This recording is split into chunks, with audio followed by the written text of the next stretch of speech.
Titanic అనే మాటకు బ్రహ్మాండమైందని అర్థం. 1912లో 14,000 టన్నుల బరువున్న టైటానిక్ ఓడ మునిగిపోతే దాదాపుగా 1,600 మంది చచ్చిపోయారు. దాన్ని డిజైన్ చేసినటువంటి మంచి డిజైనర్, చాలా అద్భుతమైన ఇంజనీర్ ఆయన, థామస్ ఆండ్రూ. ఆయన చెప్పాడు, నీటిపై నడిచే యంత్రం టైటానిక్ అంటే అన్నాడు. ఆయన ఒక స్టేట్మెంట్ చెప్పాడు లాస్ట్ ఇయర్, నేను చెప్పాను, మీరు ఎంతమంది గుర్తుందో నాకు తెలియదు. ఆయన అన్న మాట ఏంటంటే, even God cannot think it, దేవుడు కూడా దీన్ని ముంచలేడు అన్నాడు. కేవలం ఒక చిన్న ఐస్బర్గ్ ఢీకొని టైటానిక్ కూలిపోయింది, టైటానిక్ మునిగిపోయింది. ఆ తర్వాత విచిత్రమైన సంగతి ఏంటంటే, కూలిపోయింది, 1,600 మంది చచ్చిపోయారు. ఆ తర్వాత 1,600 మంది చనిపోయిన తర్వాత 2023 సంవత్సరంలో ప్రపంచంలో ఉన్న 5 ధనికులు ఒక్కొక్క టికెట్ 2 కోట్లు కొనుక్కుని దాన్ని చూడటానికి లోపలికి వెళ్ళారు. సబ్మెరీన్ పేలిపోయి వాళ్ళు కూడా చచ్చిపోయారు. ఒక మునిగిపోయిన ఓడను చూడటానికి లోపలికి వెళ్ళినటువంటి 5 కుబేర్లు, ప్రపంచంలోనే ధనికులు, ఒక్కొక్క టికెట్ ఎంతంట 2 కోట్లు పెట్టుకుని వెళ్ళారు. దాన్ని చూశారో లేదో తెలియదు, కనీసం వాళ్ళ డెడ్ బాడీస్ కూడా దొరకలేదు, వాళ్ళు అక్కడనే చచ్చిపోయారు. ఏ ఓడను మనం చూడాలి ఈరోజు? ఏ ఓడను మనం నేర్చుకోవాలి? ఏ ఓడను మనం ధ్యానం చేయాలి? Turn your Bibles to book of Genesis, ఆది కాండము 6వ అధ్యాయంలోనికి వద్దాం. చాలా ప్రాముఖ్యమైన సందేశం, చాలా జాగ్రత్తగా వినండి. పిల్లలు అటు ఇటు తిరగండి.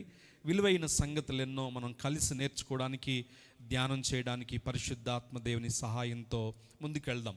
ఆది కాండం 6వ అధ్యాయము 3వ వచనాన్ని చదువుకుందాం. అప్పుడు యెహోవా, నా ఆత్మ నరులతో ఎల్లప్పుడూ వాదించదు, వారు తమ అక్రమ విషయములలో నరమాత్రులై ఉన్నారు. ఈ మాట అండర్లైన్ చేసుకోండి.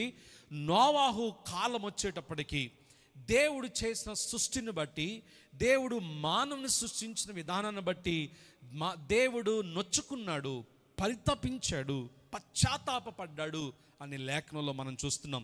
3వ వచనంలో రాయబడిన మాట ఏంటంటే, వారు తమ అక్రమ విషయములో లేక వారు తమ పాప విషయములో నరమాత్రులయ్యిరి. నరమాత్రులయ్యిరి అంటే ది బికేమ్ హ్యూమన్స్. వారు నరమాత్రులయ్యి. ఈ మాట దగ్గర కొద్ది నిమిషాలు ఆగుదాం, జాగ్రత్తగా వినండి. ఈ మాట దగ్గర నేను ఎందుకు మీకు చూపించానంటే, చూడండి, బిఫోర్ నోవా, ఆఫ్టర్ నోవా అనే దాన్ని ఒకసారి మనం ఆలోచన చేస్తే, నోవాహు ముందున్నటువంటి వారు, శ్రద్ధగా వినండి, నోవాహు ముందున్నటువంటి వారు, ఆదాము 930 సంవత్సరాలు బ్రతికాడు, షేతు 912 సంవత్సరాలు బ్రతికాడు, ఈనోషు 905 సంవత్సరాలు బ్రతికాడు, కయ్యీను 910 సంవత్సరాలు బ్రతికాడు, మహాయేలు అనేటువంటి వ్యక్తి 895 సంవత్సరాలు బ్రతికాడు, హానోకు 365 సంవత్సరాలు బ్రతికాడు, మెతుషల ఎన్ని సంవత్సరాలు బ్రతికాడు? 969 సంవత్సరాలు బ్రతికాడు, లేమేకు 775 సంవత్సరాలు బ్రతికాడు. మనం చెప్పుకుంటున్నటువంటి ఈ నోవాహు దాదాపుగా 955 సంవత్సరాలు బ్రతికాడు. నేను చెప్పిన వీళ్ళందరూ కూడా అబౌవ్ 800 ఇయర్స్ బ్రతికారు. అక్రమం విషయములో నరమాత్రులు పాపులైపోయారు, శరీరులైపోయారు. నేను చెబుతున్న మాట జాగ్రత్తగా ఆలోచించండి. ఈ వచనానికి ముందు చెప్పినటువంటి వీళ్ళందరూ కూడా, ఆదాము 930 సంవత్సరాలు, షేతు 912 సంవత్సరాలు, ఈనోషు 905 సంవత్సరాలు, కయ్యీను 910 సంవత్సరాలు, వీళ్ళందరూ కూడా అరౌండ్ 900 ఇయర్స్ జీవించారు. కానీ నోవాహు తర్వాత మనం చూస్తే అబ్రహాం ఎన్ని సంవత్సరాలు బ్రతికాడండి? 175 సంవత్సరాలు. ఇస్సాకు ఎన్ని సంవత్సరాలు జీవించాడు? 180 సంవత్సరములు. యాకోబు ఎన్ని సంవత్సరాలు జీవించాడు? 145 సంవత్సరాలు. ఇప్పుడు మనం ఎన్ని సంవత్సరాలు జీవిస్తున్నాం? మహా అయితే 70, 80 అనుకుందాం. పోనీ, దేవునికి స్తోత్రం, దేవుని కృప. 80 సంవత్సరాలు అంటే 969 సంవత్సరాల ఆయుష్ నుంచి ఇప్పుడు 80 సంవత్సరాలు దిగిపోయాం. కారణం ఏంటంటే, పాపం మనిషి యొక్క ఆయుష్ను తగ్గించేసింది. ఆ మాట యొక్క అర్థం అదే. 6వ అధ్యాయం 3వ వచనంలో మనం చూస్తే, వారు తమ అక్రమ విషయంలో నరమాత్రులైపోయారు. 900 సంవత్సరాలు, 900 సంవత్సరాలు, 800 సంవత్సరాలు, 700 సంవత్సరాలు బ్రతికినటువంటి వీరు ఆ పాపము మనిషి జీవితంలో చేసినటువంటి పర్యవసానం ఏంటి అంటే, రిజల్ట్ ఏంటి అంటే, దేవుడు పెట్టిన ఆయుష్ కాదనుకుని ఆయుష్ మనం కోల్పోయాం. ఒకవేళ 70 సంవత్సరాలు బ్రతికినా లేకపోతే 80 సంవత్సరాలు బ్రతికినా జీవితకాలం అంతా ప్రయాసే. ఎక్కువ తింటే గ్యాసు, తక్కువ తింటే నీరసం. ఏమండి, మాంసం తింటేనేమో అరగదు, పప్పు తింటేనేమో ఏముండదు. ఏది తిన్నా ప్రాబ్లమే. ఒక ఆయన కొర్రలు తినమంటాడు, ఒక ఆయన ఆకుకూరలు తినమంటాడు, ఒక ఆయనేమో అసలు పాలు ఎందుకు తాగుతున్నారు, పాలు మనిషికి కాదు దూడకంటాడు ఒక ఆయనేమో అసలు పాల పదార్థాలే ముట్టుకోవద్దు అంటాడు, ఒక ఆయన అసలు మాంసం తినొద్దు అంటారు. ఏది తినాలో తెలియక ఏదో ఒకటి తిని ఏది తిన్నా అరాయించుకోక అట్లా వెళ్ళిపోతుంది మన జీవితం. ప్రియులరా, ఇది ఎక్కడి నుంచి వచ్చిందంటే నేను తర్వాత కూడా చెబుతాను. మీరు జెనిసిస్లో 2వ అధ్యాయంలో చూస్తే ఆకాశ పక్షులు, భూమి మీద ప్రాకేటువంటి పక్షులు, కూర మొక్కలు, పండ్లు ఇచ్చే మొక్కలు, ఇవన్నీ నీకు ఆహారమగునని ప్రభు చెప్పాడు. తర్వాత ఓడలోనికి నోవాహు తన కుటుంబం వెళుతున్నప్పుడు కూడా ఇవన్నీ నీకు ఆహారమగునని ప్రభు చెప్పాడు. మనం ఇక్కడ ఆలోచన చేసినప్పుడు పాపము మనిషి యొక్క ఆయుష్ను తగ్గించివేసింది. పాపము మనిషి యొక్క ఆహారపు అలవాట్లను మార్చివేసింది. పాపము మనిషి యొక్క ఆరోగ్యాన్ని పాడు చేసింది. హల్లెలూయా. సో నోవాహుకి ముందు 900 సంవత్సరాలు 800 సంవత్సరాలు ప్రజలు జీవిస్తే నోవాహు జలప్రళయం తర్వాత దాదాపుగా వారి ఆయుష్ ఎక్కడ పడిపోయిందండి? 180, 160, 140.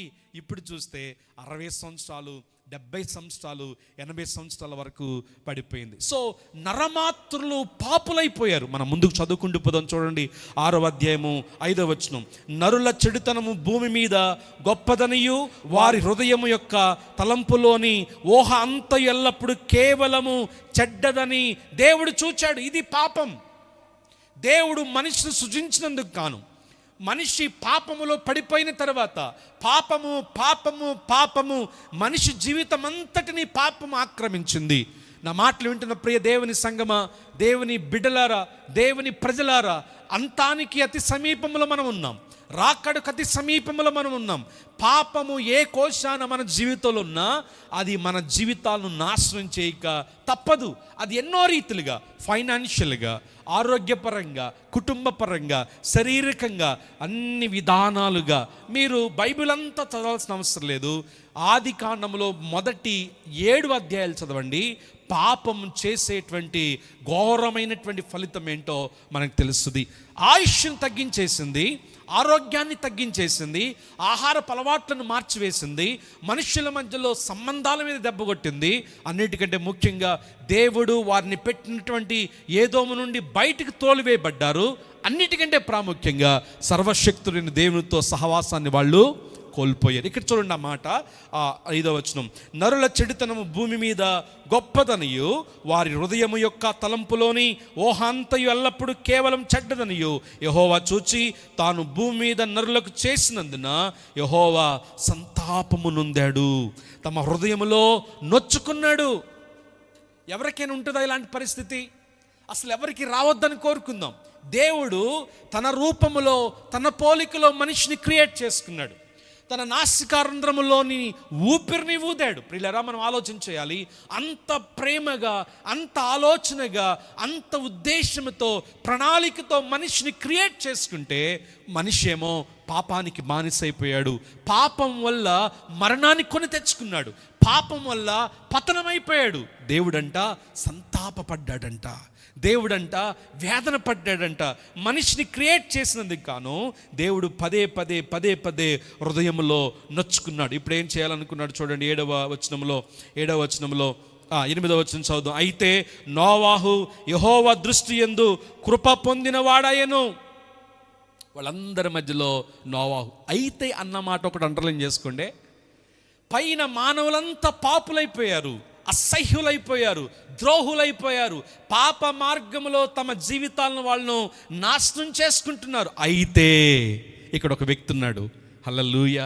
వెన్ ద వికెడ్నెస్, సర్వలోకమంతా పాపంతో ఉన్నప్పుడు, వ్యభిచారంతో ఉన్నప్పుడు, అంధకారములు ఉన్నప్పుడు, మీ సమాజంలో, మీ ఊరిలో, మీ బంధువుల మధ్యలో, అయితే నోవాహు వలె మనందరము నిలబడాలి. పాపము విలయతాండం చేస్తున్న పరిస్థితుల్లో సమాజానికి, సంఘానికి మధ్యలో దేవునికి ప్రతినిధిగా, దేవునికి రిప్రజెంటివ్గా నీ బంధువుల మధ్యలో, అన్యజనుల మధ్యలో, సమాజం మధ్యలో మనం నిలబడాలి. మీకు గుర్తుందా, ఆ సొదొమ గొమొర్రాను దేవుడు నాశనం చేయాలనుకున్నప్పుడు అబ్రహాము దేవుడితో మాట్లాడుతున్న సంభాషణ, ప్రభువా 50 మంది ఉంటే రక్షిస్తావా, ప్రభువా 25 మంది ఉంటే రక్షిస్తావా, ప్రభువా అట్లీస్ట్ ఒక 5 ఉంటే రక్షిస్తావా, ప్రభువా అట్లీస్ట్ ఒక 3 ఉంటే రక్షిస్తావా. ప్రియులరా, ఆఖరుకు ఒక్కడున్నా కానీ దేవుడు దేశమంతటిని రక్షిస్తాడు. హల్లెలూయా. ఈరోజు ఆ నోహు వలె మీరు, నేను, మనందరము బద్దలైపోతున్న సందుల్లో నిలబడటానికి, పాపానికి పవిత్రతకు మధ్యలో, నీతికి అవినీతికి మధ్యలో, ఆ సమాజము రకరకాల దుష్టత్వానికి లోనవుతున్నప్పుడు దేవుని ప్రతినిధిగా మనందరం నిలబడాలని దేవుడు కోరుకుంటున్నాడు. ఆ అయితే అన్న మాటలో చాలా గొప్ప సందేశం ఉంది. సమాజం అంతా ఎలా ఉంది, ఎన్ని రకాల పరిస్థితులు, దేవుడు నొచ్చుకుంటున్నాడు, దేవుడు బాధపడుతున్నాడు, పాపం విలయతాండం చేస్తుంది. అయితే నోవాహు యెహోవా దృష్టి యందు కృప పొందిన వాడాయను. ఉన్నారా ఇలా ఈరోజు నోవాహు లాంటి వాళ్ళు? నలుగురితో నారాయణ అలాంటి వాళ్ళే ఉన్నారు కానీ, ఆ పాపంతో కొట్టుకుపోయే వాళ్ళు ఉన్నారు కానీ, ఆ పాపానికి వేరై, సమాజానికి వేరై, పాపం నుంచి తాము రక్షించుకుంటూ కృప పొందుకున్నటువంటి నోవాహు లాంటి వారు నేటి సమాజంలో తక్కువైపోయారు. ఆ దినమందు దేవుడు ఎలాంటి పరిస్థితిని చూశాడో నేటి అంత్య దినాల్లో కూడా అలాంటి పరిస్థితుల్ని మనం చూస్తున్నాం. ప్రియులరా, పాపము పాపము పాపము దుర్మార్గతతో నిండిపోయింది. యుద్ధాలు, కరువులు, కాటంకాలు, ఎన్ని ఘోరమైన వార్తలు మనం చూస్తున్నామంటే దేవుడు నొచ్చుకుంటున్నాడు. ఇదిగో ఆ ప్రళయ దినం రాకముందే, ఆ నాశనం రాకముందే, ఆ వినాశనం రాకముందే నోవాహు వలె నిలబడాల్సిన బాధ్యత దేవుడు మనందరి ముందు పెట్టాడు. మీ కుటుంబం రక్షించబడాలంటే మీరు నిలబడాలి. మీ సమాజం రక్షించబడాలంటే మీరు నిలబడాలి. చాలాసార్లు మనం అనుకుంటాం, ఎవరి వల్లనో దేవుడు రక్షిస్తాడులే, ఎవరి మీదనో ఆ భారం పెట్టాడులే, ఎవరికో దేవుడు ఆ దర్శనం ఇచ్చాడులే. ఈరోజు నోవాహు ప్లేస్లో దేవుడు మనల్ని అందరినీ పిలుస్తున్నాడు. హల్లెలూయా, హల్లెలూయా. మన ద్వారా సమాజం రక్షించబడాలి, మన ద్వారా వాడ కట్టబడాలి, మన ద్వారా వాడ సిద్ధము చేయబడాలి. హల్లెలూయా, హల్లెలూయా. మా ఉద్యోగం బాగుంది, మా ఇల్లు బాగుంది, మా పిల్లలు బాగున్నారు అనుకుంటే ఏదో ఒక రోజు నాశనము. ఎక్కడో యుద్ధం జరుగుతుంటే మనకు గ్యాస్ అయిపోవటం ఏంటండి? ఎక్కడో యుద్ధం జరుగుతుంటే మనకు పెట్రోల్ లేకపోవడం ఏంటి? దీని ఏమంటారంటే బటర్ఫ్లై ఎఫెక్ట్ ఇది అంటారు కదా, ఏంటండి అది? కాబట్టి ఆ వినాశనము మన గడప తొక్కక ముందే నోవాహు వలె నిలబడాల్సిన బాధ్యత దేవుడు మనందరి మీద పెట్టాడని మనం జ్ఞాపకం చేసుకోవాలి. దేవుడు తుడిచివేయాలనుకున్నాడు, దేవుడు నాశనం చేయాలనుకున్నాడు. ఆ టైంలో దేవుడు నోవాహును ఎన్నిక చేసుకున్నాడు. నోవాహు ఒక్కడే నిలబడ్డాడు, దేవుని కృపను పొందుకుని. ఇందాక మనం చూసాం హెబ్రీ పత్రిక 11వ అధ్యాయము 7వ వచనంలో ఎంత అద్భుతమైన మాట అక్కడ రాయబడిందో ఒకసారి చూడండి. హెబ్రీలకు రాసిన పత్రిక 11వ అధ్యాయము 7వ వచనం. విశ్వాసమును బట్టి నోవాహు అది వరకు చూడని సంగతులు దేవుని చేత హెచ్చరింపబడి భయభక్తులు కలవాడై తన ఇంటి వారి కొరకు, రక్షణ కొరకు వాడును సిద్ధం చేసును. ఏమండి, ఎవరైనా వచ్చి చేయమంటే మనం చేస్తామా? ఎప్పుడు చూడలేదండి, మాకు తెలియదు అంటారా? ఎన్ని రకాల గూగుల్ సెర్చ్లు చేస్తామో మనం. అది వరకు చూడని సంగతులు జరుగుతాయని దేవుడు చెప్పగానే విశ్వాసముతో నమ్మాడు. హల్లెలూయా. ఏమి చేయమని దేవుడు చెప్పాడో అట్లు నోవాహు చేశాడు కనుక తన కుటుంబాన్ని రక్షించుకోగలిగాడు. ఆ కింద రాయబడిన మాట చాలా అద్భుతమైన మాట. అందువలన అతడు లోకం మీద నేరస్థాపన చేసి విశ్వాసమును బట్టి నీతికి వారసుడయ్యాడు. గట్టిగా దేవునికి స్తోత్రం చెప్పండి ఒకసారి. హల్లెలూయా. ఈరోజు డివైన్ చర్చ్లో ఉన్న మనందరం కూడా, దేవుని రక్తముతో కడగబడిన మనందరం కూడా, ఈ లెంట్ సీజన్లో సిలువను ధ్యానం చేస్తున్న మనందరం కూడా లోకము అధోగతి పాలవుతున్నప్పుడు, పాపము విలయతాండం చేస్తున్నప్పుడు, రకరకాల ఘోరమైన పాపము కొత్త పుంతలు తొక్కుతున్నప్పుడు నోవాహు వలె నీతిమంతులుగా, నీతికి వారసులుగా మనం నిలబడాలని దేవుడు కోరుకుంటున్నాడు. Hallelujah. This is the invitation for you today. నీతికి వారసులుగా మనం నిలబడాలని కోరుకుంటున్నాడు. ఇక్కడ నా ఆలోచన ఏంటంటే, వాడగట్టమన్నాడా, ఇల్లు కట్టమన్నాడా, లేకపోతే ఇంకోటి కట్టమన్నాడా కాదు. దేవుడు చెప్పాడు, చెప్పింది చెప్పినట్లు చేశాడు. అది విధేయత, అది నిజమైన విశ్వాసం. దేవుడు ఏం చెప్పాడు దాది జరుగుద్దో లేదో తెలియదు. వాడగడుతున్నప్పుడు, మేకులు కొడుతున్నప్పుడు, చెక్కలు సిద్ధం చేస్తున్నప్పుడు చుట్టుపక్కల వచ్చి నోవాహుని ఏం పిచ్చిపెట్టిందా, రా ఎంజాయ్ చేద్దాం, రా ఆనందిద్దాం. నోవాహును ఎన్ని రకాలుగా ఆలోచన చేస్తుంటారో, ఎన్ని రకాలుగా గేలి చేస్తుంటారో, ఎన్ని రకాలుగా ఇబ్బందులు పెట్టుంటారో, కానీ నోవాహు సిద్ధపాటులో వెనకడుగు వేయలేదు. హల్లెలూయా, హల్లెలూయా. ప్రియులారా, నోవాహు ద్వారా దేవుడు నావను సిద్ధం చేశాడు. నీతి స్థాపనకు మూల పురుషుడిగా నోవాహును దేవుడు వాడుకున్నాడు. ఇప్పుడు చాలా ప్రాముఖ్యమైన విషయాలు మనం ధ్యానం చేద్దాం. ఆదికాండం 6వ అధ్యాయంలోనే 14వ వచనానికి వద్దాం. ఒకసారి చూడండి. చితిసారపు మానుతో నీ కొరకు వాడును చేసుకునము, అరలు పెట్టి ఆ వాడును చేసి లోపటను వెలుపటను దానికి కీలు పూయవలెను. నోవాహు వాడు గురించి మీరు చాలాసార్లు వినుంటారు, కానీ ఈరోజు మనం డీకోడ్ చేద్దాం. నోవాను ఎలాగా నోవాహు వాడ నిర్మించాడు, ఆ వాడలోని భాగాలేంటి, వాడ దేని చేత నిర్మించబడింది, వాడ ఎక్కడ ఆగింది, వాడ అనేటువంటి నేటి మన రక్షణకు ఎలా సాదృశ్యంగా ఉంది. అది కేవలం చెక్కతో చేయబడినటువంటి వాడ కాదు, అది చెక్కతో చేయబడినటువంటి వాహనం కాదు, ముంగుర్తుగా ఒక సాదృశ్యంగా ప్రభు రక్షణకు సాదృశ్యమైంది. హల్లెలూయా. చూడండి, చితిసారపు మ్రానుతో దాన్ని చేయాలి. చితిసారపు మ్రాను అనేది ఇంగ్లీష్లో గోఫెర్ అంటారు. గోఫెర్ అనేటువంటి మ్రాను, గోఫెర్, GOPHER, చితిసారపు మ్రాను. దీనికి ఉన్న విశిష్టత ఏంటి? దేవుడు ఎందుకు నోవాహు వాడను చితిసారపు మానుతో చేయమన్నాడంటే, ఇది అన్ని చెక్కల వలె ఉండేటువంటి చెక్క కాదు, ఇది పుచ్చుపోదు, దీనికి చెదలు పట్టదు, ఇన్కరప్టబుల్ అంటే పాడు కానటువంటి చెక్క ఇది. హల్లెలూయా. బైబిల్లో చాలా రకాల చెక్కలు ఉన్నాయి. యేసుక్రీస్తు ప్రభు సిలువ చేయబడిన చెక్కలు కూడా చాలా రకాల చెక్కలు ఉన్నాయి, కానీ ఇది ప్రాముఖ్యమైన చెక్క, చితిసారపు మాను, గోఫెర్ వుడ్. ఇది ఎందుకు అంటే ఇది ఇన్కరప్టబుల్. ఎంత కాలమైనా, ఎన్ని సంవత్సరాలు నీటిలో ఉన్నా దీనికి చెదలు పట్టదు, ఇది పాడు కాదు. ప్రియులారా, ఈ చితిసారపు మ్రాను అనేది, ఇన్కరప్టబుల్ స్వభావం అనేది యేసుక్రీస్తు యొక్క మానవత్వాన్ని సూచిస్తూ ఉంది. హల్లెలూయా. యేసుక్రీస్తు యొక్క హ్యుమానిటీకి ఇది సాదృశ్యంగా ఉంది. ప్రియులారా, ఇక్కడ మనం ఆలోచన చేసినప్పుడు లోకమంతా మునిగిపోతున్నప్పుడు, లోకమంతా నాశనం చేయబడుతున్నప్పుడు, ఈ చితిసారపు మానుతో చేయబడినటువంటి వాడలోనికి ఎవరు ప్రవేశిస్తారో వారు రక్షించబడతారు. ఆ మ్రాను ప్రభు అయినటువంటి యేసుక్రీస్తు వారు మాత్రమే. హల్లెలూయా. ఆయనకు కరప్షన్ లేదు, ఆయనకు క్షణికమైపోయేది లేదు, ఆయన అమర్త్యుడు, మర్త్యమైపోయేది లేదు. హల్లెలూయా. ఇది యేసుక్రీస్తు ప్రభుకి సాదృశ్యంగా ఉంది. చూడండి, చితిసారపు మ్రాను అనేది, గోఫర్ వుడ్ అనేది యేసు ప్రభుకి సాదృశ్యంగా ఉంది. దాని స్వభావం ఏంటంటే ఇన్కరప్టబుల్, అది పాడు కాదు, చెదలు పట్టదు.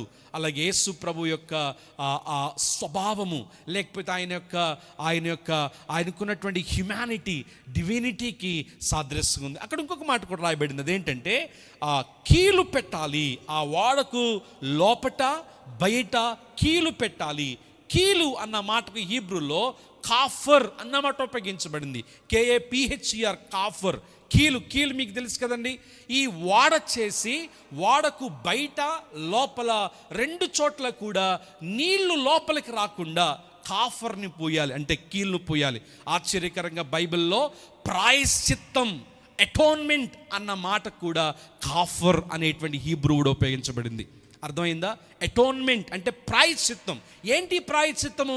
యేసుక్రీస్తు రక్తము ద్వారా చేయబడినటువంటి పాప క్షమాపణే ప్రాయశ్చిత్తం. ఇక్కడ మనం ఆలోచన చేసినప్పుడు దేని చేత కీలును పూయాలి?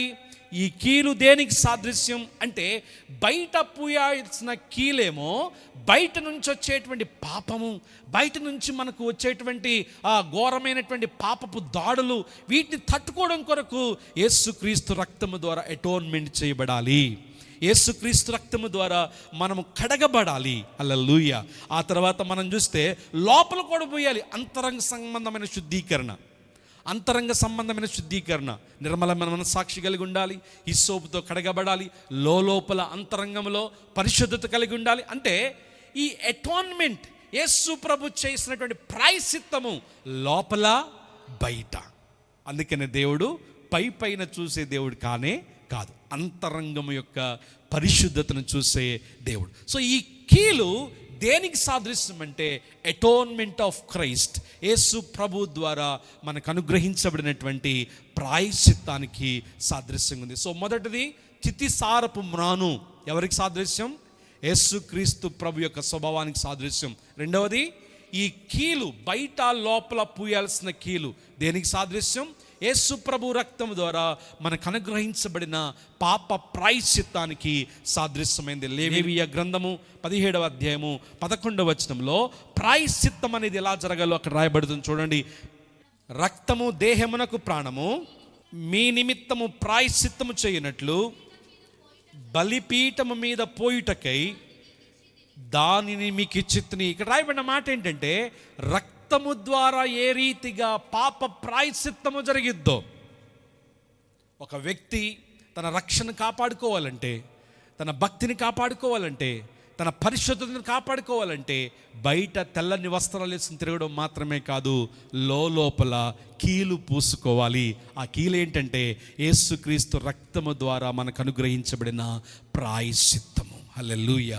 అంతరంగ స్వభావాన్ని, అంతరంగంలో ఉన్న పాపాన్ని మనం కడుక్కోవాలి. హిస్సోపుతో కడగబడాలి. నిర్మలమైన మనస్సాక్షి కలిగిన వారంగా మనం ఉండాలి. ఆ రీతిగా వాడను, రక్షణ వాడను మనం కట్టుకోవాలి. కొంచెం ముందుకెళ్దాం చూడండి. 6వ అధ్యాయం 16వ వచనం, ఆదికాండం 6:16. ఆ ఓడకు కిటికీ చేసి పైనుండి మూరెడు క్రిందికి దాన్ని ముగింపవలను. ఏమండి, ఇంత పెద్ద వాడ కట్టమని దేవుడు నోవాహును కోరుకున్నాడు. ఇంత పెద్ద వాడ దేంతో చేయాలి? చితిసారపు మ్రానుతో చేయాలి. నీళ్లు బయటికి రాకుండా, లోకమనే పాపం బయటికి లోపలికి రాకుండా, లోకములున్న దుష్టత్వం లోపల రాకుండా ఏం పోయాలి? క్రియలను పోయాలి. ఇప్పుడు ఎన్ని డోర్లు పెట్టమన్నాడు దేవుడు? ఒకే ఒక కిటికీ. చూడండి, ఆ కిటికీ కూడా ఏమండి, వెహికల్కి కిటికీలు పక్కన ఉంటాయా, పైన ఉంటాయా? సైడ్స్ ఉంటాయా, పైన ఉంటాయా? కానీ ఇక్కడ చూడండి, చాలా విచిత్రంగా దేవుడు వాడకు కిటికీని పైన పెట్టమన్నాడు. చూడండి ఆ మాట మరొకసారి. 16వ వచనం, ఆ వాడు కిటికీ చేసి పైనుండి మూరుడు కిందకి దాన్ని ముగింపవలెను. So you should have window on the upper roof. పైన ఉన్నటువంటి మీద పెట్టుకోవాలి. చూడండి, ఇది విచిత్రమైన విషయం. నేర్చుకోవాల్సిన ఆత్మీయ పాఠం చాలా ఉంది. వినాశనం జరుగుతున్నప్పుడు, లోకం పాపముతో కొట్టుకుపోతున్నప్పుడు నోవాహు దాన్ని చూడడానికి వీలు లేదు. నోవాహు ఎటు చూడాలి? చెప్పాలి, ఎటు చూడాలి? అది that is the spiritual meaning. దేవుడు ఎందుకు నోవాహును కిటికీ పక్కన చాలామంది కిటికీలు పక్కన పెట్టుకున్నారు కనుకనే చూస్తారు నేను ఇంకోటి వస్తున్నా అని ఏదో రోజు కలిసిపోతారు. వినాశనం జరుగుతున్నప్పుడు, లోకమంతా కొట్టుకుపోతున్నప్పుడు నోవాహు పాపం వైపు చూడొద్దు, పాప లోకం వైపు చూడొద్దు. ఎటువైపు చూడాలంటే ఆ కిటికీ పైకి ఉండాలి, ఆ పైన దేవుని వైపు చూస్తూ ఉండాలి. కొలస్సీలకు రాసిన పత్రిక 3వ అధ్యాయము 1-2 వచనాలు. కొలస్సీలకు రాసిన పత్రిక 3వ అధ్యాయము 1-2 వచనాలు. త్వరగా, మీరు క్రీస్తుతో కూడా లేపబడిన వారైతే పైనున్న వాటినే వెదకండి. చుట్టూ చూడొద్దు. ఆకర్షణలు ఉన్నాయి, రకరకాల ప్రేమలు ఉన్నాయి, రకరకాల బంధాలు ఉన్నాయి, రకరకాల పాపాలు ఉన్నాయి. ఎంత చూస్తే అంత మునిగిపోతాం. అయ్యయ్యో మేము కూడా పోతే బాగుండేదే, మేము కూడా కలిస్తే బాగుండేదే. అందుకని మీరు రక్షణ ఓడకు కిటికీ పక్కన పెట్టుకోవద్దు, పైన పెట్టుకోవాలి. అది పైన తగిలించుకోవాలని దేవుడు నోవాహుకు చెప్పాడు. చదవండి ఒకసారి మాట. మీరు క్రీస్తుతో కూడా లేపబడిన వారైతే పైనున్న వాటినే వెదకుడి, అక్కడ క్రీస్తు దేవుని కుడి పార్శ్వమున కూర్చుండి ఉన్నాడు. పైనున్న వాటినే కానీ భూ సంబంధమైన వాటి మీద మనస్సు పెట్టుకోవద్దు. దేవుడు చెబుతున్న మాట. యుద్ధాలు, కలవరము, ఘోరమైన వార్తలు, భయంకరమైన విధానం. 2వ పేతురు పత్రికలో రాయబడినట్లుగా మనిషి మురగమైపోతున్నాడు. మనిషిలో మానవీయత పూర్తిగా నశించిపోతుంది. వాయులు లేవు, వరుసలు లేవు. ఘోరమైన పాపానికి మనిషి ఒడుగడుతున్నాడు. ఈ పరిస్థితుల్లో లోకం వైపు చూస్తే ఆకర్షించబడతాం తప్ప, దేవుని వైపు చూస్తే తప్ప వేరే మార్గం ఏది మనకు లేదు. కాస్త అటు చూద్దామాగు అని వెనక్కి తిరిగి చూసింది మహా గొప్ప తల్లి. ఏమైపోయింది? అలా చూడొద్దు ప్రియులరా. చూస్తాం ఏదో ఒక రోజు రారా, ఎంతకాలం చూస్తావు అని చెప్పి చేయి బయటకు లాగిపోతారు బయటికి. ముందు ఏ రాని చాయ్ తాగుదామంటారు, ఆ తర్వాత ఆ పక్కనే ఉంటుందన్నమాట, ఆ పక్కకి తీసుకెళ్తారు, ఆ తర్వాత ఆ పక్కనే. ప్రియులరా, మనము ఎంత అవకాశం ఇస్తే అపవాది అంతగా దేవుని నుంచి మనం దూరం చేసేస్తాడు. కాబట్టి మీ కుటుంబం అనే రక్షణ వాడుకు, మీ జీవితం అనే రక్షణ వాడుకు కిటికీను పక్కల కాదు పైన పెట్టుకోవాలి. మీరు క్రీస్తుతో కూడా లేపబడిన వారు కాబట్టి భూ సంబంధమైన వాటి మీద కాకుండా పైనున్న వాటి మీదనే మీరు దృష్టి పెట్టుకోవాలి. ఎందుకంటే మీరు మృతి పొందితిరి, మీ జీవము క్రీస్తుతో కూడా దేవుని యందు దాచబడినది. మనకు జీవమైన క్రీస్తు ప్రత్యక్షమైనప్పుడు మీరును ఆయనతో కూడా మహిమయందు ప్రత్యక్షపరచబడుదురు. హల్లెలూయా, హల్లెలూయా, హల్లెలూయా. చిన్న సింపుల్ సూత్రం చెప్తానండి. మీరు ఎంత పీస్ఫుల్గా ఉండాలని మీరు కోరుకుంటుంటే అంత ఎక్కువగా పక్కకు చూడకండి. పక్కకు చూడటం మానేసి పైకి చూడండి, అంత హ్యాపీగా మీరు ఉంటారు. ఆమేన్. పక్కకు చూస్తే అసంతృప్తి, పక్కకు చూస్తే రకరకాల బాధలు, రకరకాల వేదనలు. అలా అందేంటి, ఎలా అందేంటి, ఆయన అలా చేసాడేంటి, ఈయన ఇలా చేసాడేంటి, అది యొద్దు ప్రభు, నీకు స్తోత్రం. ఆయన పైకి చూసామనుకోండి, ఆహా, యెషయా గ్రంథం 6వ అధ్యాయం, నేను కన్నులెత్తి చూడగా ఆకాశమును కాసినవాడు, స్తుతులపై సింహాసనం కలిగిన వాడు, కెరూబులతో సెరూబులతో పరిశుద్ధుడు పరిశుద్ధుడు పరిశుద్ధుడు. అందుకని నేను చెప్పాను, మీరు ఎంతమంది గుర్తుందో, ప్రతి వ్యక్తి, ప్రతి విశ్వాసి 3 రకాల దర్శనాలు కలిగి ఉండాలి. మొదటిది అప్వర్డ్ విజన్, అంటే పైన అప్వర్డ్ విజన్ కలిగి ఉండాలి. రెండవది ఇన్వర్డ్ విజన్, లోపల.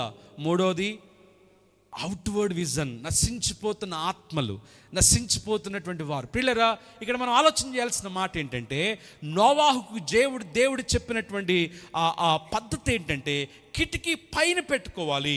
లోకం వైపు చూడడానికి వీల్లేదు, లోక పాపం వైపు చూడడానికి వీల్లేదు, స్నేహాల వైపు చూడడానికి వీల్లేదు. బైబిల్లో సంసోను మనం జ్ఞాపకం చేసుకుంటాం, అలాగే లోతు భార్యను మనం జ్ఞాపకం చేసుకుంటాం. వారు దేవునితో నడిచినప్పటికీ చూడాల్సిన వైపు చూడలేకపోయారు కనుక వారు పాపములో పడిపోయారు. సాయంత్రం వేళ అందరూ యుద్ధం చేస్తుంటే మనోడు ఏం చేస్తున్నాడు, పైన మిద్దె మీద వాకింగ్ చేస్తున్నాడు. జాగ్రత్త, సాయంత్రం వాకింగ్ చాలా మంచిది కాదు కొన్నిసార్లు. ఏమండి, అందరూ యుద్ధం చేస్తుంటే మనోడు ఏం చేస్తున్నాడు, మిద్దె మీద వాకింగ్ చేస్తున్నాడు, పళ్ళు గుట్టుకుంటూ. చూడకూడని చూశాడు, పడిపోకూడని చోట పడిపోయాడు. ఒక పాపాన్ని దాచడానికి మరొక పాపం, ఒక పాపను దాచడానికి మరొక పాపం.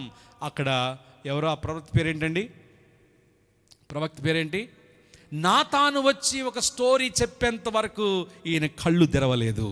ప్రియులరా, చాలా జాగ్రత్తగా మనం ఆలోచించాలి. దేవుడు పైనున్న వాటిని మనల్ని చూడమంటున్నాడు. ఈ లోక సంబంధమైన వాటి మీద ఎంత మనసు పెట్టుకుంటే అంత కలవరం. అందుకనే నోవాహు వాడకు దేవుడు 16వ వచనంలో వాడకు కిటికీ పైన పెట్టాలి. ఇప్పుడు ప్రాముఖ్యమైన అంశంలోకి మనం వద్దాం. చూడండి, 10వ వచనం 16. ఆ వాడకు కిటికీ చేసి పైనుండి మూరుడు కిందికి దాన్ని ముగించవలను, వాడ తలుపు దాని ప్రక్కన ఉంచవలను, క్రింది అంతస్తు, 2వ అంతస్తు, 3వ అంతస్తుగా దాన్ని చేయవలను. హల్లెలూయా, హల్లెలూయా. రక్షణ వాడకు ఉండాల్సిన 3 అంతస్తులు ఇవి. ఆ 3 అంతస్తులు అంటే చాలా జాగ్రత్తగా విందాం. చూడండి, మొదటి అంతస్తు కింద అంతస్తు, లోవర్ డెక్ అంటారు దాన్ని, లోవర్ డెక్. ప్రియులరా, ఈ వాడ 3 అంతస్తుల్లో చేయాలి. కింద ఉన్నది లోవర్ డెక్, క్రింద అంతస్తు. ఇదేంటి అంటే నీటికి సమీపంగా ఉంటుంది. కొన్నిసార్లు నీళ్ళల్లో మునిగిపోతూ ఉంటుంది కానీ మునిగిపోదు, నీటికి సమీపంగా ఉంటుంది. లోకము నుంచి వేరు చేయబడి లోకానికి దగ్గరగా ఉంటుంది. ఈ మొదటి అంతస్తు లేక లోవర్ డెక్ ఏంటి అంటే, ఇట్ టాక్స్ అబౌట్ శాంటిఫికేషన్, పరిశుద్ధపరచబడటము. హల్లెలూయా. రక్షణ వాడలో మొదటి అంతస్తు, కింద అంతస్తు ఏంటి అంటే, అందరూ చెప్పండి, పరిశుద్ధపరచబడుట. ఎప్పుడన్నా మీరు ఓడలో ప్రయాణం చేశారనుకోండి, కింద అంతస్తులో కూర్చుంటే నీళ్లు పక్కనే ఉంటాయి మీకు, కానీ నీళ్ళను మీరు తాకలేరు. పరిశుద్ధతలో ఉన్నటువంటి గొప్ప సత్యం అది. మీరు లోకము నుంచి వేరు చేయబడిన తర్వాత, పరిశుద్ధపరచబడిన తర్వాత లోకానికి సమీపంగా ఉంటారు. ఎందుకంటే ఇంకొక అంతస్తు పైకి ఎక్కాలి, ఇంకా పైకి ఎక్కాలి, ఇంకా పైకి ఎక్కాలి. కానీ మొదటి అంతస్తులో మీరున్నంత వరకు నీళ్ళల్లో మునిగినట్టే ఉంటారు, కానీ దేవుడు మునగనీయడు. హల్లెలూయా. పాపము తాకినట్లు ఉంటుంది, కానీ పాపము చేత మీరు ఎప్పటికి కూడా తాకబడలేరు. కింద అంతస్తు, lower deck, it talks about sanctification. ఇది రక్షణకు పునాది లాంటిది. హల్లెలూయా, హల్లెలూయా. దేవుడు మనల్ని పిలుచుకున్నప్పుడు అనాది సంకల్పములోనే రక్షణ కొరకు మనల్ని పేరు పెట్టి పిలిచినప్పుడు మొదటి అడుగు ఏంటంటే, దేవుడు మనల్ని పిలిచి మన పాపమంతటిని కడిగి మనల్ని పరిశుద్ధులుగా చేశాడు. పరిశుద్ధపరచబడటం ఇది రక్షణకు పునాది లాంటిది. హల్లెలూయా. నీటికి సమీపంగా ఉంటుంది, లోపానికి సమీపంగా ఉంటుంది, పాపానికి సమీపంగా ఉంటుంది, కానీ పాపము ఎన్నడూ కూడా దానిని తాకలేదు. కారణం ఏంటంటే, యేసు రక్తము ద్వారా మనందరం కూడా కడగబడ్డాం. ఏం జరుగుద్ది ఈ శాంటిఫికేషన్లు అంటే? మారు మనసు జరగాలి, పాప క్షమాపణ జరగాలి, పాపపు ఒప్పుకోలు జరగాలి. ఈ ఓడలో, ఈ క్రింద అంతస్తులో, ఈ యొక్క పరిశుద్ధపరచబడటంలో విశ్వాస చేయాల్సిన పని ఏంటంటే, దేవుణ్ణి సొంత రక్షకునిగా అంగీకరించి పాపములు ఒప్పుకొని క్రీస్తు రక్తముతో కడగబడి తన జీవితంలో ఆధ్యాత్మిక ప్రయాణంలో ముందుకు అడుగులు వేయాలి. రెండవది ఏంటి అంటే, మధ్య అంతస్తు, మిడిల్ డెక్ అంటాం. మధ్య అంతస్తు, మిడిల్ డెక్. చూడండి, ఇది క్రింద అంతస్తుకు పై అంతస్తుకు మధ్య భాగం. అంటే శాంటిఫికేషన్కి గ్లోరిఫికేషన్కి మధ్య భాగం ఏం చెప్పండి అది జస్టిఫికేషన్. హల్లెలూయా. మొదట మనం పరిశుద్ధపరచబడతాము, ఆ తర్వాత నీతిమంతులుగా తీర్చబడతాం. అది రెండవ అంతస్తులో జరిగేటువంటి పని. ఈరోజు రక్షణ వాడను సిద్ధపరచుకుంటాం మనందరం కూడా. రక్షణ వాడలు అడుగుపెట్టిన మనందరం కూడా పరిశుద్ధపరచబడ్డాం, నీతిమంతులుగా తీర్చబడ్డాం. రోమాపత్రిక 5వ అధ్యాయము 1వ వచనం నుంచి మనం చూస్తే, కాగా క్రీస్తునందు మనం ఉన్నాం గనుక ఆయన మనల్ని విశ్వాస మూలముగా నీతిమంతులుగా మార్చాడు. We were justified by Christ in faith. విశ్వాసము ద్వారా దేవుడు మనందరిని కూడా నీతిమంతులుగా మార్చాడు. ఈ మధ్యంతస్తులు ఏం జరగదు తెలుసా? ప్రతిరోజు పోరాటమే, ప్రతిరోజు వేదనే, కొన్నిసార్లు ఒక్కపోత, కొన్నిసార్లు చెమట. కానీ ఆత్మీయ ప్రయాణంలో మనం ఎదగటం కొరకు పరిశుద్ధతను కాపాడుకుంటూ, వాక్యాన్ని కాపాడుకుంటూ, ప్రార్థనా జీవితాన్ని కాపాడుకుంటూ దేవునిలో మనం ఎదుగుతూ నీతిమంతులుగా తీర్చబడాలి, ఇంకా నీతిమంతులుగా తీర్చబడాలి. ఆ ముందున్నటువంటి అంతస్తుకు మనం ప్రమోట్ చేయబడటం కొరకు మనం సిద్ధపరచుకోవాలి. ప్రియులరా, ఇప్పుడు మనం ఏ అంతస్తులో ఉన్నామంటే ఈ మధ్యంతస్తులో ఉన్నాం. ఏంటది? జస్టిఫికేషన్. బాప్టిజం తీసుకున్నామా? క్రీస్తు రక్తంతో కడగబడ్డామా? శాంటిఫై చేయబడ్డామా? పరిశుద్ధపరచబడ్డామా? ఆ నీళ్ళల్లో నుంచి ఫస్ట్ డెక్లోకి వచ్చాం. ఇప్పుడు సెకండ్ డెక్లో జస్టిఫై చేయబడ్డాం. క్రీస్తు యేసునందు మీరుంచిన విశ్వాసము ద్వారా మీరందరూ కూడా నీతిమంతులను తీర్చబడ్డారు. దేవుడు సర్టిఫికెట్ ఇచ్చేసాడు అంతే. You are justified. మీ పాపములు క్షమించబడ్డాయి. ఇప్పుడు మనం ఏం చేయాలి? ప్రతిదినము పరిశుద్ధతను కాపాడుకోవాలి, వాక్యాన్ని చదవాలి, ప్రార్థన చదవాలి, ప్రార్థన నేర్చుకోవాలి, ప్రార్థించాలి. మన భక్తిని, మన విశ్వాసాన్ని, మన యథార్థతను, మన నీతిని నిత్యము కాపాడుకునేటట్లుగా మనం ఉండాలి. హల్లెలూయా, హల్లెలూయా.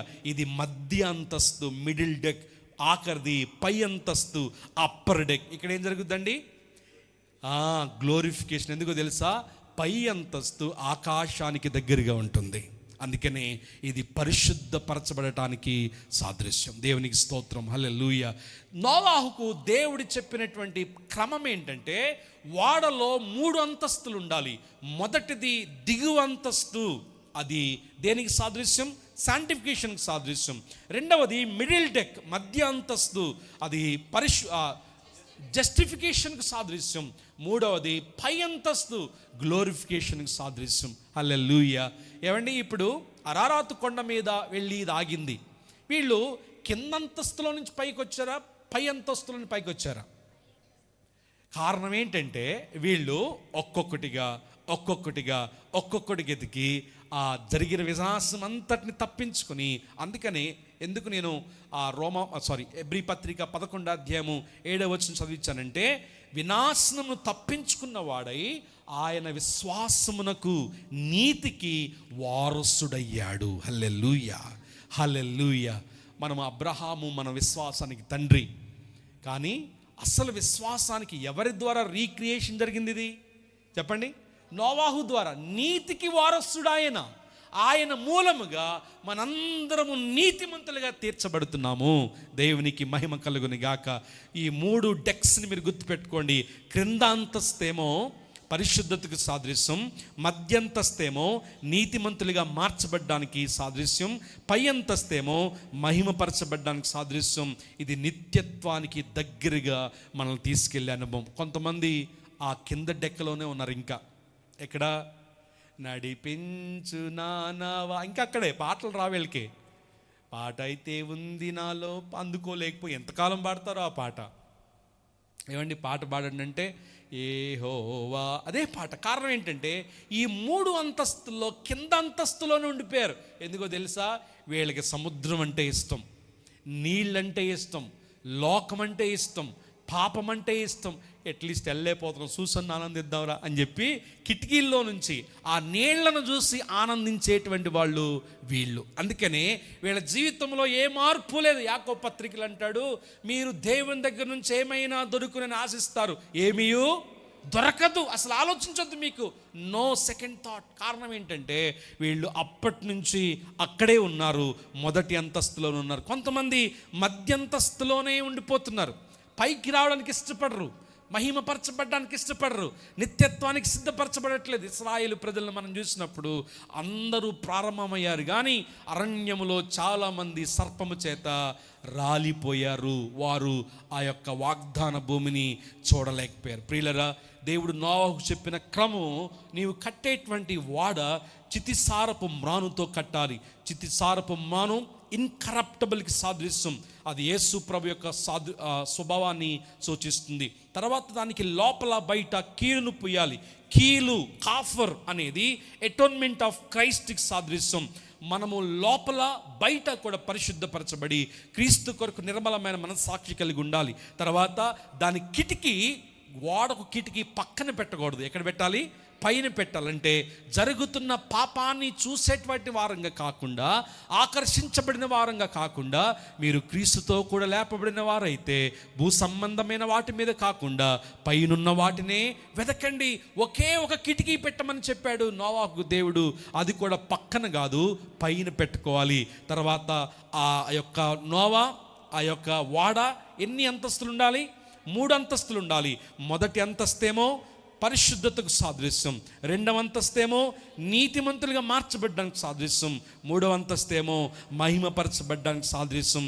ఆఖరిగా చూడండి 16వ వచనంలో ఆఖరి మాట చూడండి, వాడ తలుపు దాని పక్కన ఉంచవలెను. Only 1 door. ఒక డోర్ నుంచే లోపలికి వెళ్ళారు. 40 డేస్ తర్వాత ఒక డోర్లో నుంచే బయటికి రావాలి. మీరు తర్వాత 6వ అధ్యాయం అంతా చదవండి, మీకు ఏ డోరు కనిపించదు. పెద్ద వాడ, ఆ వాడుకున్నది ఒకడే ఒక డోర్, అది. హల్లెలూయా. ఓన్లీ 1 వే.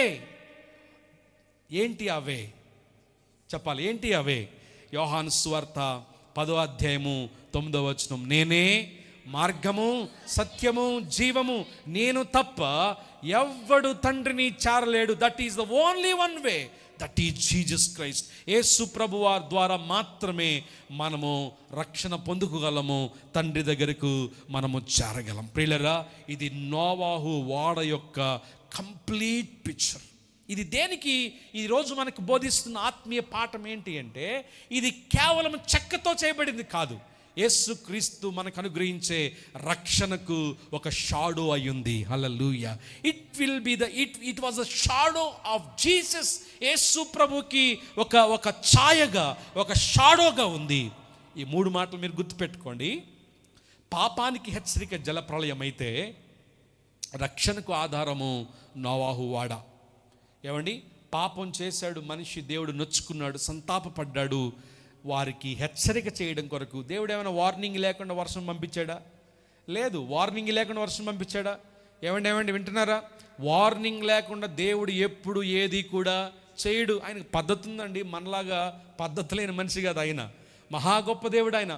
వార్నింగ్ ఇచ్చాడు. చూడండి, పాపానికి హెచ్చరిక జలప్రళయం అయితే రక్షణకు ఆధారము ఇప్పుడు వరకు మనం చెప్పుకున్నటువంటి నోవాహు వాడ. ఇప్పుడు చూడండి 9వ అధ్యాయంలోనికి రండి. 9వ అధ్యాయం 16వ వచనం దగ్గరికి వస్తే 9వ అధ్యాయం 16వ వచనం, ఆ జలప్రళయం ముగించబడింది, అది అరారాతు కొండ మీద ఆగింది. ఆ ధనస్సు మేఘములో నుండును, నేను దాన్ని చూచి దేవునికి భూమి మీద ఉన్న సమస్త శరీరులలో ప్రాణము గల ప్రతిదానికి మధ్యనున్న నిబంధనను జ్ఞాపకము చేసుకుందును. రెయిన్బో, ఇంద్రధనుస్సు మనకి ఇక్కడ అనిపిస్తుంది. 3 విషయాలు. మొదటి జలప్రళయం, మనిషి పాపానికి హెచ్చరిక. రెండవది వాడ, రక్షణకు ఆధారం. మూడవది ఆ యొక్క రెయిన్బో, ఇంద్రధనుస్సు, దేవుని కృపకు వాగ్దానానికి గుర్తు. హల్లెలూయా. నాశనం చేసిన దేవుడు కృప చూపించడా? నాశనం చేసిన దేవుడు నిబంధనను జ్ఞాపకం చేసుకోడా? ఇప్పుడు ఆ పైనున్న, అందుకే నేను చెప్పాను పక్కన పెట్టలేదు కిటికీ, దేవుడు పైన పెట్టమన్నాడు. కారణం ఏంటంటే వాడొచ్చి ఆగిందంట. కిటికీలోంచి బయట చూడంగానే ఏం కనపడింది? నోవాహుకు ఇంద్రధనుస్సు కనపడింది. ఇది నీకు నాకు మధ్యలో నా కృపకు ఇది ఒక గురుతు. హల్లెలూయా, హల్లెలూయా. దేవుడు ఎంత కనికర సంపన్నుడండి, దేవుడు ఎంత కృపామయుడు. పాపము చేత నొచ్చుకున్నాడు, బాధపడ్డాడు, సంతాపపడ్డాడు. అందరినీ తుడిచిపెట్టి అనుకున్న క్రమములో కూడా నోవాహు లాంటి వాడిని ఎన్నుకున్నాడు. ఆ తర్వాత మరలా ఆ ఇంద్రధనుస్సుతో ప్రారంభమైంది ఏంటో తెలుసా? భూమి మీద కృపకాలం అనేది ప్రారంభమైంది. హల్లెలూయా. దేవుడు కృపకు గుర్తుగా, దేవుని వాగ్దానానికి గుర్తుగా ఆ యొక్క ఇంద్రధనుస్సును చూపించాడు. ఈరోజు మనం నేర్చుకోవాల్సిన మాట ఏంటంటే, ఎంతమంది ఈ ఓడను సిద్ధం చేసుకున్నారు, ఎంతమంది ఈ ఓడలో ప్రవేశించారు. ఒకవేళ ఓడ బయట మీరుంటే ఎటు నుంచి ఏం బాంబడద్దో మాకు మాత్రం తెలియదు. ఏమని వింటున్నారా? ఓడ బయట కనుక వద్దాంలే, ఏదో ఒక రోజు వద్దాంలే, ఏదో ఒక రోజు వద్దాంలే. మీరు ఇంటికి పోయిన తర్వాత చూడండి, వెరీ స్ట్రిక్ట్గా దేవుడు చెప్పాడు, ఒక్కసారి డోర్ వేస్తే డోర్ ఎప్పటికి కూడా ప్రతి దానిలో నుండి జంతువులు, ప్రాకేవి, ఎగిరేవి, నడిచేవి రెండును తీసుకువెళ్ళు. తినటానికి ఆహారం కూర్చుకో, నీకును వాటికి అదే ఆహారం అగును. తర్వాత ఒక్కసారి డోర్ క్లోజ్ చేస్తే దాన్ని ఎవరు కూడా తీయడానికి వీల్లేదు. ప్రియులరా, ఆ గడియ రాకముందే, ఆ సమయం రాకముందే క్రీస్తు ద్వారా ఏర్పాటు చేయబడిన రక్షణ వాడలోనికి రండి. అంతానికి సమీపంగా మనం ఉన్నాం. వినాశనము మన చుట్టూ పరువులు పెట్టుకుంటూ వస్తుంది. ఆ మరణము మన వాకిట్లోకి రాకముందే రక్షణ వాడలోనికి అడుగు పెట్టండి. సమయం లేదు. రాకడికి అతి సమీపంగా మనం ఉన్నాం, అతి సమీపంగా మనం ఉన్నాం. నోవాహు కట్టిన వాడలో ప్రతి పార్ట్ కూడా యేసు ప్రభువును ఒక ఛాయగా చూపిస్తుంది. చితిసారపు మ్రాను, కీలు, అలాగే ఆ యొక్క డోరు, ఆ కిటికీ, ఆ తర్వాత 3 అంతస్తులు, ఎవ్రీథింగ్. యేసుక్రీస్తు ప్రభు రాబోతున్నాడు. సర్వమానవాళి కొరకు ఆయన రక్షణ వాడగా మారబోతున్నాడు. ఎవరైతే ప్రభువుని అంగీకరిస్తారో, ఎవరైతే ప్రభువుకు తమ జీవితాలు సమర్పించుకుంటారో, ప్రభు రక్తము ద్వారా, అటోన్మెంట్ బ్లడ్ ద్వారా పూయబడతారో, కడగబడతారో, వారు రాబోతున్న నాశనాన్ని తప్పించుకుంటారు. మనం కట్టుకున్న ఇళ్ళు మనల్ని రక్షించలేవు, మనకున్న జ్ఞానము ఆ దినాన మనల్ని రక్షించలేదు, మనకున్నటువంటి మేధస్సు మనల్ని రక్షించలేదు. యేసు క్రీస్తు ప్రభు తప్ప మనకు రక్షణకు ఆధారం ఏది కూడా లేదు. ఆయనే మనల్ని రక్షించే దేవుడు. Only one door, I am the door అన్నాడు ప్రభు. హల్లెలూయా. నేనే ద్వారమునై ఉన్నాను, నేనే మార్గమునై ఉన్నాను. హల్లెలూయా. నా ద్వారా తప్ప ఎవడు లోపల కూడా పోలేడు. వాడ చూస్తున్నారు కానీ లోపలికి రావట్లేదు చాలామంది.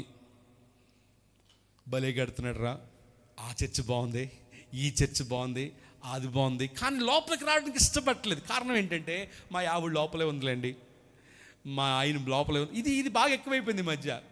బ్రదర్ చర్చ్కి వెళ్తున్నారా అంటే, మా ఆవిడ వెళ్తుందండి, మా ఆవిడ బాగా ప్రార్థన చేస్తుందండి.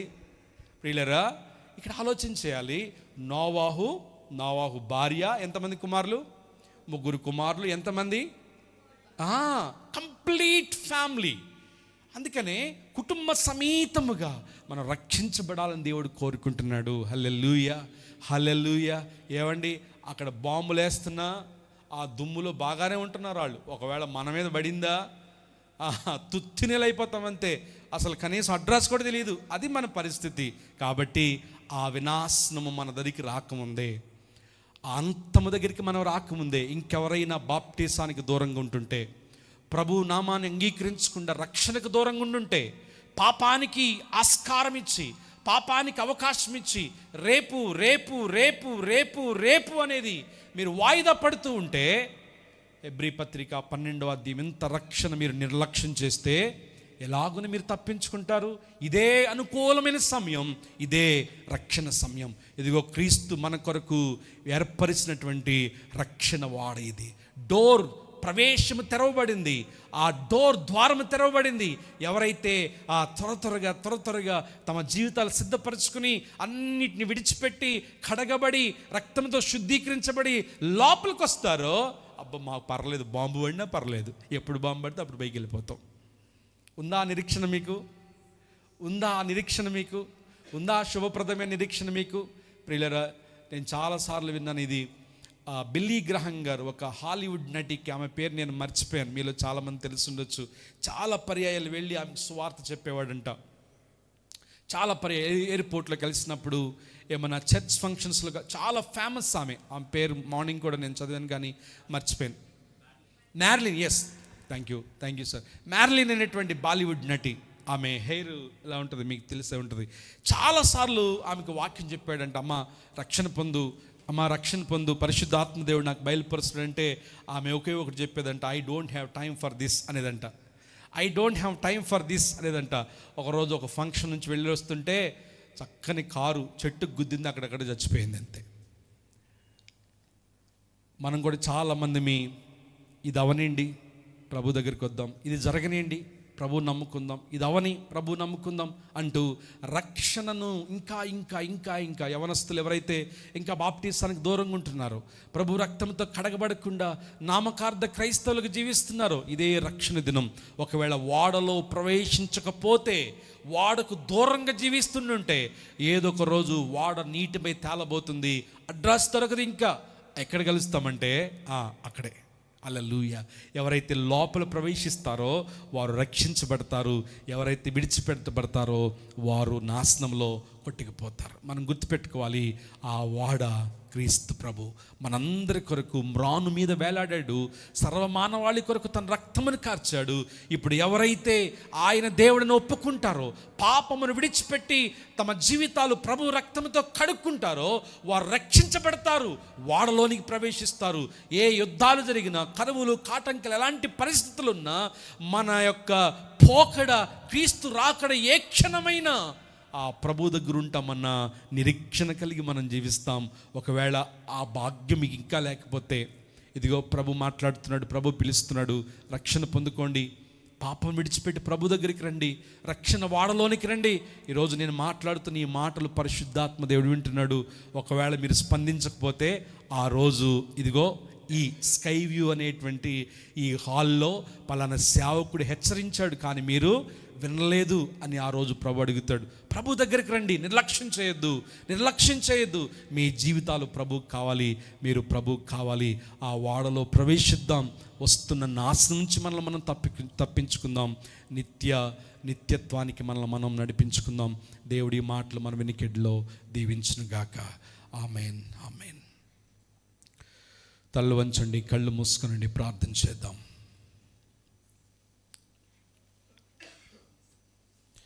ఈరోజు ప్రభు మాట్లాడాడు చాలా ప్రాముఖ్యమైన మాటలు. నేటి మన పరిస్థితులకు కావలసిన మాటలు. ఎంతమంది రక్షణకు దూరంగా ఉన్నారు, ఎంతమంది వాడ బయట ఉన్నారు. ఇంకా సమయం లేదు. ప్రభు దగ్గరికి రండి, పాపాన్ని ఒప్పుకోండి, ప్రభుని సొంత రక్షణ అంగీకరించండి, రక్షణ వాడలో ప్రవేశించండి. ఒకసారి వాడ యొక్క డోర్ క్లోజ్ అయితే దాన్ని ఎవరు తీరండి. మేము చర్చ్కి వెళ్ళాం, మేము టైత్స్ ఇచ్చాం, అది చేసాం, ఇది చేసామన్న దేవుడు ఒప్పుకోడు. రండి లోపలికి, సమయాన్ని వ్యర్థపరచుకోవద్దు. యవనస్తులు, అలాగే పెద్దలు, స్త్రీలు, పురుషులు, ఎంతమంది దేవునికి దూరంగా జీవిస్తున్నారో మీ జీవితాన్ని ప్రభు సమర్పించుకోండి అమ్మా. మీ జీవితాన్ని దేవునికి అర్పించుకోండి, క్రీస్తు రక్తముతో కడగబడండి. Hallelujah. Thank you Jesus. Hallelujah. దేవానికి స్తోత్రములు స్తోత్రములు స్తోత్రములు నాయనా. నీకే స్తుతులు తండ్రి, స్తుతులు నాయనా. మా పాపాన్ని క్షమించు నాయనా, మా పాపములను క్షమించు నాయనా, మా అతిక్రమములను తుడిచివేయండి అయ్యా. నీ రక్తముతో మమ్మల్ని శుద్ధీకరించండి ప్రభువా. నీ రక్షణ వాడలోనికి మమ్మల్ని చేర్చుకోనైనా. నా పాపములను మన్నించునైనా. నా పాపం వల్లనే నాకు ఈ అశాంతి, నా పాపం వల్లనే నాకు ఈ వేదన, నాకు ఈ సమస్యలు, నాకు ఈ కలవరం. చాలా మార్లు నా భార్యకు తెలియకుండా, నా భర్తకు తెలియకుండా నీకు వ్యతిరేకంగా నేను జీవిస్తున్నాను. నా పేరెంట్స్ తెలియకుండా చిన్న చిన్న పాపాలు, చిన్న చిన్న పాపాలు తండ్రి మమ్మల్ని మన్నించునైనా. ఈరోజు రక్షణ వాడలోనికి రావాలని మేము ఇష్టపడుతున్నాం తండ్రి. Take us Lord. Hallelujah hallelujah. Thank you Jesus. Hallelujah. Lent సీజన్లో మనం ఉన్నాం ప్రియులరా. విరిగి నలిగిన మనసుతో, పశ్చాత్తాప హృదయముతో వాక్యానికి స్పందిస్తూ మమ్మల్ని చేర్చుకోనాయనని ప్రార్థన చేద్దామా? హల్లెలూయా. యేసు నీవే కావాలయ్యా, నాతో కూడా రావాలయ్యా. యేసు నీవే కావాలయ్యా, నాతో కూడా రావాలయ్యా.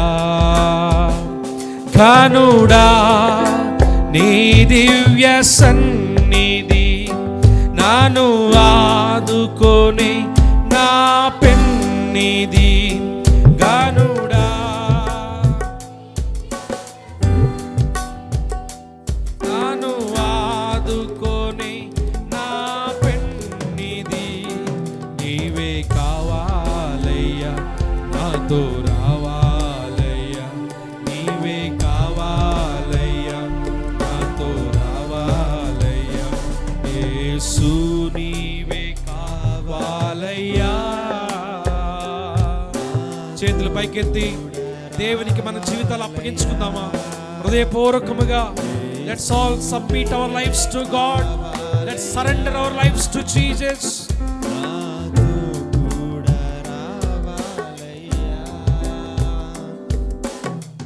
నీవే నాతో వస్తే ఓటమి నాకుండదు. నాతో వస్తే ఓటమి నాకుండదు. నీవే ఆజ్ఞాపిస్తే చీకటి నన్నంటదు. చేతులు పైకెత్తి. నీవే ఆజ్ఞాపిస్తే చీకటి నన్నంటదు. నీవే కావాలయ్యా, నాతో రావాలయ్యా. నీవే కావాలయ్యా, నాతో రావాలయ్యా. యేసు నీవే కావాలయ్యా. రక్షణ వాడలోనికి రండి. మీ జీవితాలు దేవునికి అర్పించుకోండి. సమయం లేదు, రాకడకు సమీపంగా మనం ఉన్నాం ప్రియులారా. మీ రక్షణను, మీ పరిశుద్ధతను, మీ సాక్ష్యాన్ని కాపాడుకోండి.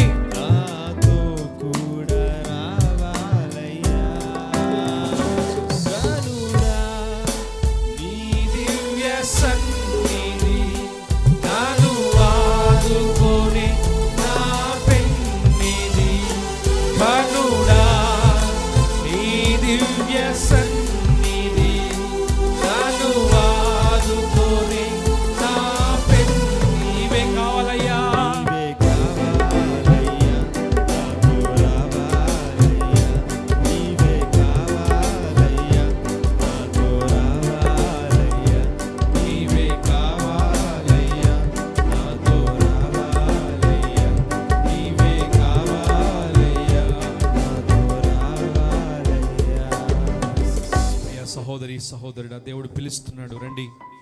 ప్రభు మీకు కావాలి, ప్రభు ఇచ్చే రక్షణ మీకు కావాలి, ప్రభు ఇచ్చే పాప ప్రాయశ్చిత్తం మీకు కావాలని మీరు ఆశపడితే లేచి నిలబడండి. మీకోసం ప్రార్థన చేయబోతా ఉన్నాను.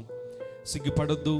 ఇదిగో రక్షణ వాడలోనికి మీరు రావడానికి మీరు ఇష్టపడితే, God is calling you today. God is inviting you today.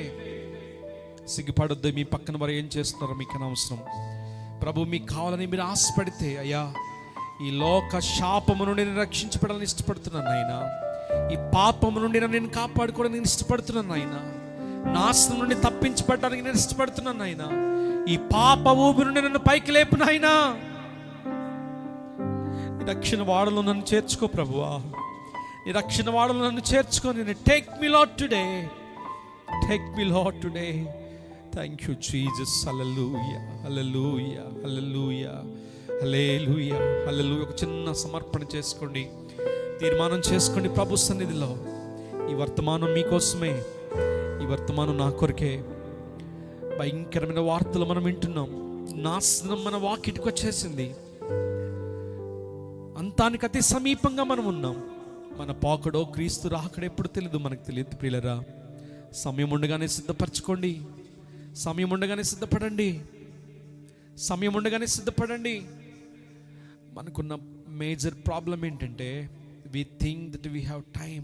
మనకి ఇంకా టైం మనం ఉందనుకుంటున్నాం, కానీ టైం లేదు, టైం లేదు ప్రియులరా.